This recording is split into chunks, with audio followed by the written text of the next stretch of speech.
I, 32M, never thought I would be writing something like this on Reddit. My world turned upside down last week when I discovered something that shattered my trust in two people I deeply cared about, my stepbrother Jacob, 35M, and my wife Kimberly, 29F. Even typing this makes my hands shake, but I need to get this off my chest. Jacob became my stepbrother when I was 15 and he was 18. Our parents married after both losing their previous spouses. My mom lost my dad to a heart attack, while Jacob's mom passed away from cancer. Our parents met in a grief support group and slowly fell in love. Jacob and I bonded quickly despite the age gap. We both knew what it felt like to lose a parent young, and that shared pain brought us closer. Through high school and college, Jacob was my rock. When I struggled with calculus, he tutored me for hours. When my first girlfriend cheated on me, he took me on a camping trip to help me get over it. He encouraged me to pursue my business degree even when everyone else said I should take over my dad's small hardware store. After college, I worked in real estate for a few years, learning the business from ground up. Jacob was working as a financial analyst then. 6 years ago, I decided to start my own real estate development firm. I had some savings and a solid business plan, but banks were hesitant to give such a big loan to someone young. Jacob stepped in and invested his entire inheritance from his mom. He quit his job to join me as a partner. Everyone said mixing family and business was a bad idea, but we proved them wrong. The business grew steadily and we were making good profits by year 3. I met Kimberly during our biggest project to date, a luxury apartment complex. We needed an interior designer and her company came highly recommended. Jacob actually pushed hard for hiring her firm, saying he had seen their work. Now I know why. Kimberly was different from anyone I'd dated before. Smart, ambitious, and passionate about her work. She would spend hours discussing design concepts with me, even though I barely understood half of it. She made me laugh, something I hadn't done much since Dad died. Jacob seemed thrilled about our relationship. He was always encouraging us to spend more time together, even covering for me at work so I could take Kimberly on dates. After a year of dating, I proposed. Kimberly cried and said yes immediately. Jacob threw us a lavish engagement party and gave the most touching best man speech at our wedding. The ceremony was small but perfect. Kimberly looked beautiful walking down the aisle. Jacob stood beside me grinning the whole time. I remember thinking how lucky I was to have both of them in my life. We decided to build our dream house right after the wedding. Kimberly took charge of the design while Jacob helped with contractor negotiations. They spent a lot of time working together on it, but I never suspected anything. I was busy with a new development project and trusted them completely. The house took 14 months to complete. We moved in last month and threw a big housewarming party last Saturday. Around 50 people came, family, friends, business associates, even some of our contractors. Kimberly was the perfect hostess, making sure everyone had drinks and food. Jacob helped her throughout the party while I networked with some potential clients. The party went on till late night. Everyone said it was one of the best parties they'd attended. The next morning, I woke up early to clean up while Kimberly slept in. She had drunk quite a bit the night before. While picking up glasses from the kitchen, I found her phone under some napkins. The screen lit up showing several missed calls from Jacob. There was also a text preview that said we need to talk about last night. I can't keep doing this anymore. Something about the message felt off. Kimberly and Jacob were close, but why would he need to talk to her urgently about the party? Against my better judgment, I opened their chat history. What I found made me throw up in the kitchen sink. Hundreds of messages going back 8 months. Intimate photos. Details of their meetups at hotels. Discussions about how to keep their affair hidden from me. They would meet at our office when I traveled for work. Jacob would tell the staff he was working late, and Kimberly would come by pretending to discuss design updates for ongoing projects.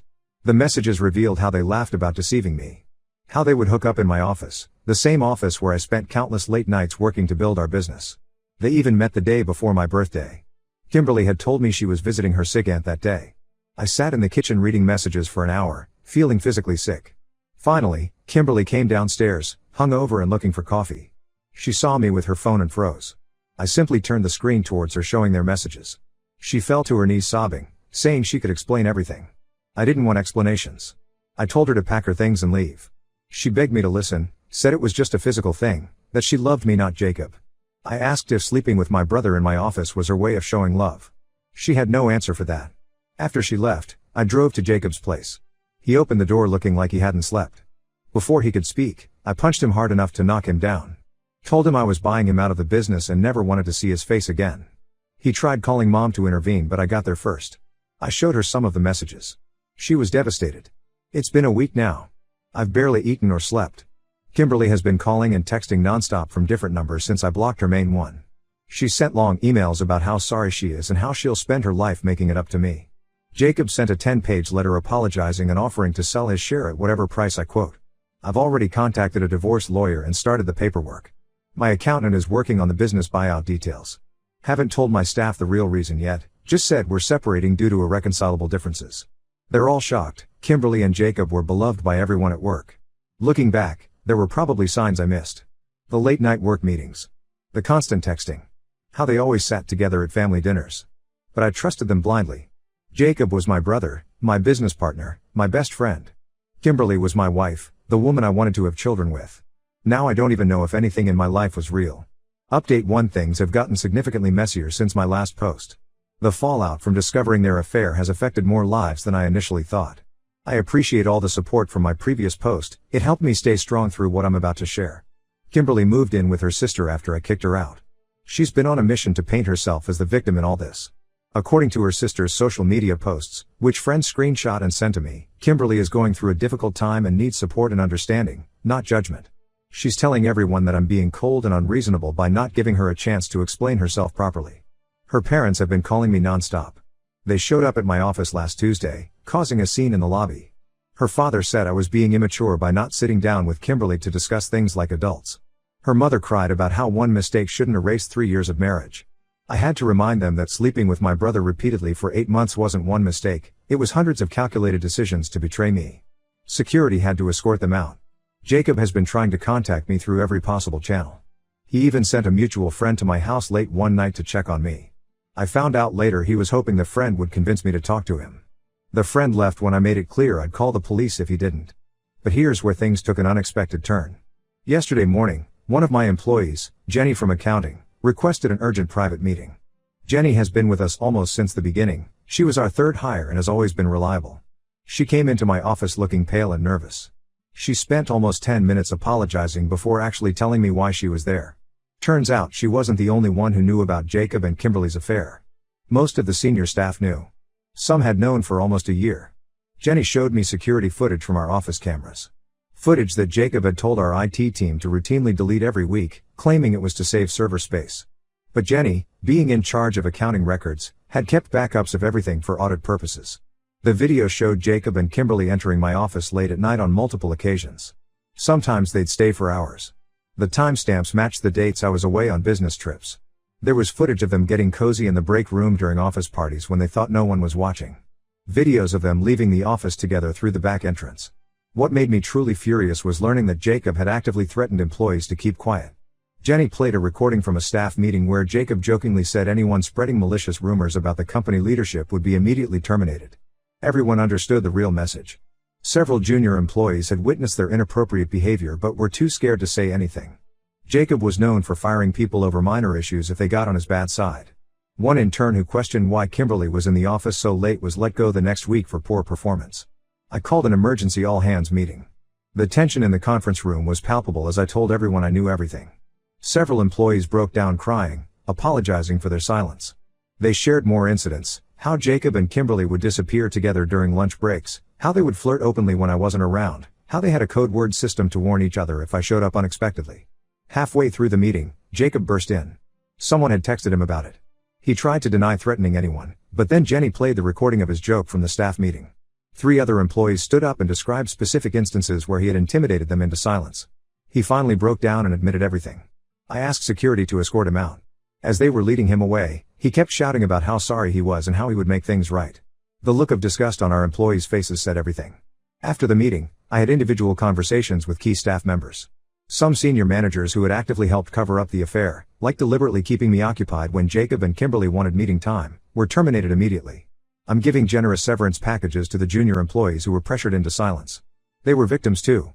Kimberly called me that evening, screaming about how I was destroying everyone's lives. Said I was being vindictive by firing people who had nothing to do with her and Jacob's personal choices. That's when I lost it. I told her that having an affair with my brother in my office, intimidating my employees, and making a mockery of my business was far from a personal choice. Jacob sent another email offering to sell his share of the business at a 40% discount. Said he just wants to make things right. I forwarded it to my lawyer without responding. We're preparing documentation to force a sale anyway, given his breach of fiduciary duty.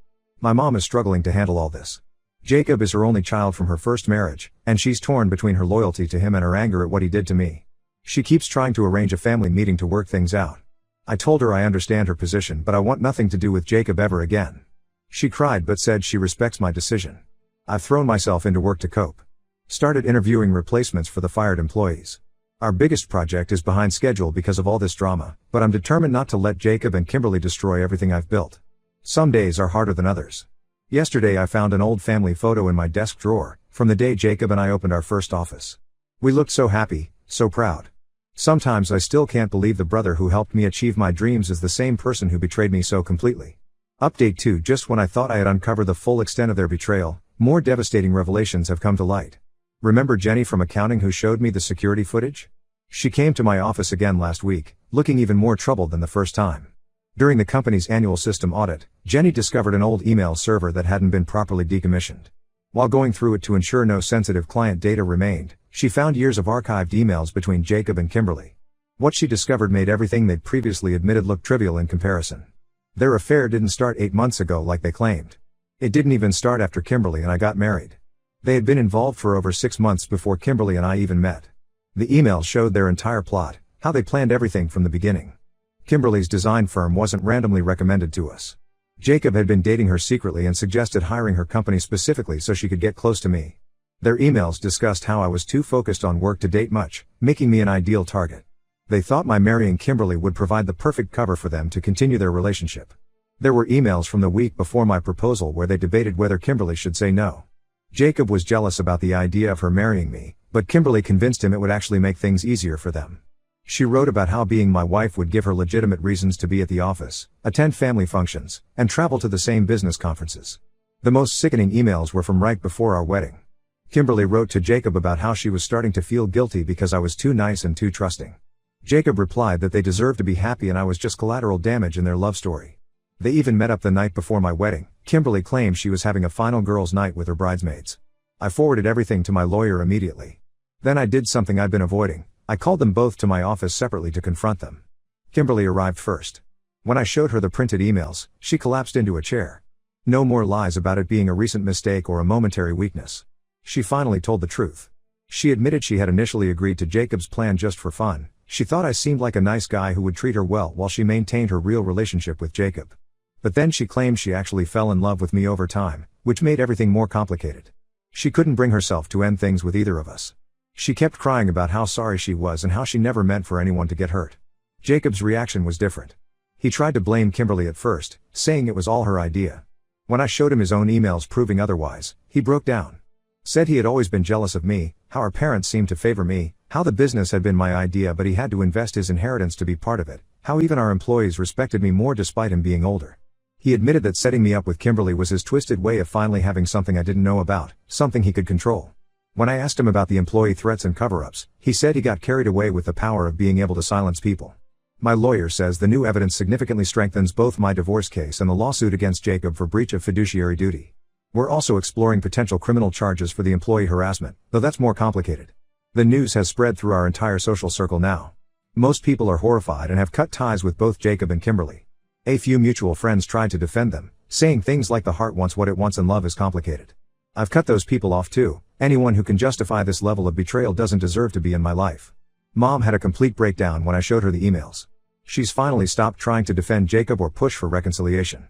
She said she doesn't recognize the son she raised. The level of calculated cruelty in his actions has shattered her image of him completely. She's started seeing a therapist to deal with everything. I've put the house on the market. Can't stand living in a place that Kimberly designed specifically as part of their deception.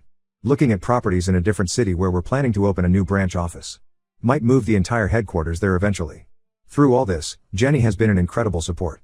Her integrity in bringing these things to light, despite the risks to her own job initially, shows that there are still honest people in the world.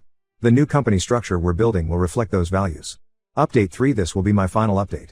A lot has happened in the past 3 months, and I feel it's time to close this chapter of my life completely. The divorce was finalized last week. Kimberly didn't contest anything. I think the evidence of her premeditated deception killed any leverage she might have had. She signed away all claims to the business and the house. Her only request was to keep the car I bought her last year, which I agreed to just to get it over with. She's moved to Arizona with her family. Her sister still posts passive-aggressive comments about me on social media, but I couldn't care less. The business buyout with Jacob was more complicated. His lawyer initially tried to argue that forcing him to sell his shares was unfair and that the evidence of his misconduct was obtained improperly. My legal team countered with the employee harassment evidence and the proof that he had used company resources to facilitate his affair. They backed down pretty quickly after that.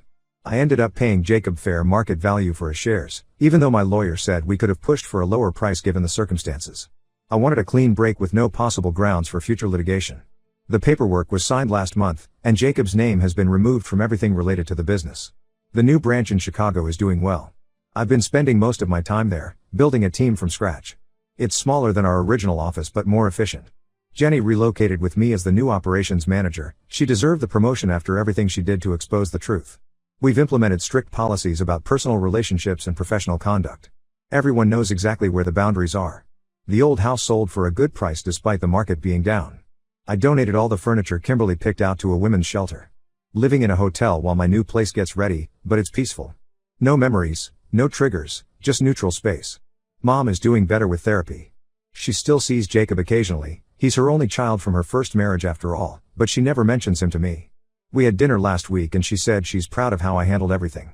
She's planning to move closer to Chicago next year, saying she needs a fresh start too. Some interesting developments at the old office. Turns out 3 of our biggest clients had heard rumors about Jacob's behavior and were considering pulling their projects. After we announced his departure and the new management structure, they not only stayed but increased their investments. Our company's reputation has actually improved. Kimberly tried to reach out last month through a mutual friend. Said she started therapy and realizes now how much damage she caused. Wanted to know if we could ever be friends again. I didn't respond. Jacob sent a formal letter apologizing again and saying he's also in therapy. I had my lawyer send a cease and desist letter. I don't need their guilt or growth or whatever they're selling now. I'm not dating and don't plan to anytime soon. Some friends have tried to set me up, but I'm focused on rebuilding my life. The business is expanding. I'm making new friends in Chicago, and for the first time in months, I'm sleeping through the night. To everyone who followed my story and offered support, thank you. Your messages helped me stay strong when I was tempted to give in to their manipulations. Sometimes losing toxic people, even family, is the price of peace. I'm ready to pay that price. This will be my last post. It's time to close this Reddit chapter along with all the others. Life goes on, and mine is finally moving in the right direction.